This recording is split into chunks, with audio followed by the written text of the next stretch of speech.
ইরানের president Masoud Pezeshkian বলেছেন তিনি যুক্তরাষ্ট্রের সঙ্গে আলোচনা করবেন না। তিনি মার্কিন প্রেসিডেন্ট ডোনাল্ড ট্রাম্পের উদ্দেশ্যে বলেন, কোনো ধরনের হুমকির মুখে ইরান যুক্তরাষ্ট্রের সঙ্গে আলোচনা করবে না। আপনার যা ইচ্ছা তাই করুন। মঙ্গলবার ইরানের রাষ্ট্রীয় গণমাধ্যমের খবরে এ তথ্য জানানো হয়েছে। পেজেশকিয়ান বলেন, আমাদের কাছে এটা গ্রহণযোগ্য নয় যে তারা আমাদের আদেশ দিবে এবং হুমকি দিবে। আমি আপনার সঙ্গে কোনো আলোচনায়ও অংশ নেব না। আপনার যা ইচ্ছা তাই করুন। এর আগে ইরানের সর্বোচ্চ নেতা আয়াতুল্লাহ আলী খামেনি শনিবারে বলেছেন যে আলোচনায় তেহরানকে কোনো ধরনের হুমকি দেওয়া যাবে না।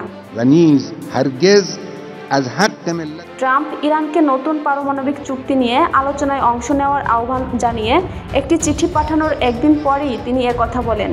তেহরানের সঙ্গে চুক্তির বিষয়টি প্রকাশ করার পাশাপাশি ট্রাম্প জানিয়েছেন তিনি তার প্রথম মেয়াদের মতো এবারও বিশ্ব অর্থনীতি থেকে ইরানকে বিচ্ছিন্ন করতে এবং তেল রপ্তানি শূন্যের কোঠায় নামিয়ে আনার জন্য সর্বোচ্চ চাপ প্রয়োগ করতে চান।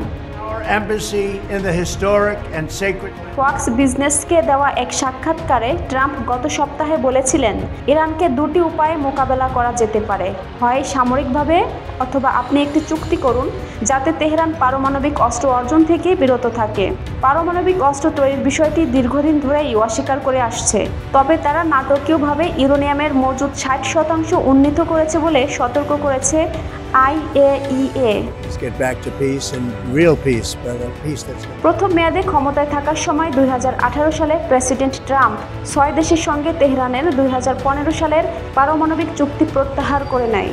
সে সময় দেশটির অর্থনীতিকে পঙ্গু করে দেওয়ার জন্য নতুন করে নিষেধাজ্ঞা আরোপ করা হয়।